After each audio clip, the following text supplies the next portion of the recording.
and then the nasty bit.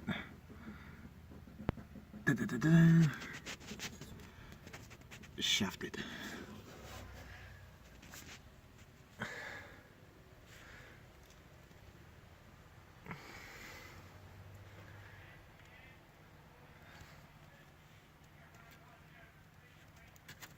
Solid. Oh, it's crusty, but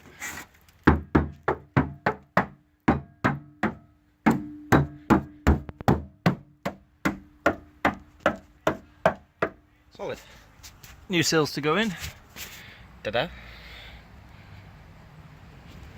A lot of this underneath.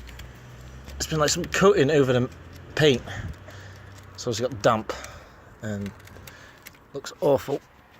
However, with a screwdriver. Oh, fucking hell, this ain't easy. It's alright.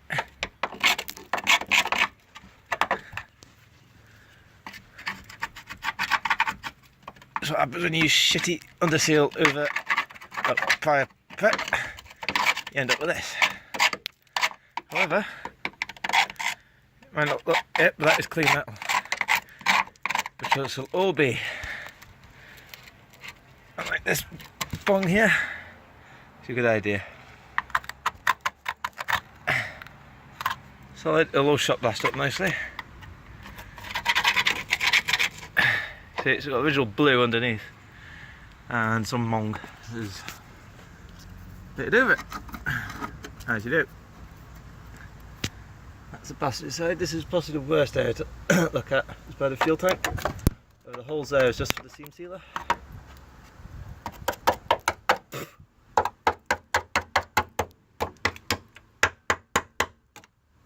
Everything makes the right noises.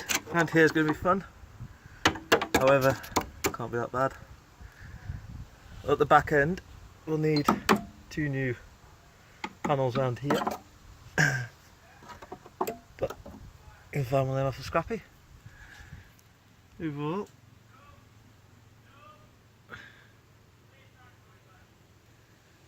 same story on the other side.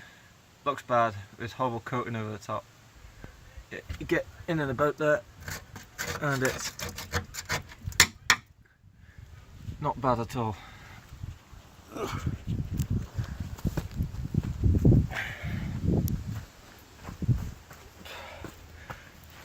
on the passenger side, see passenger rear strut top mount area is, well, not there. However, the arch, it's just had a bit of rust remedy crap on it.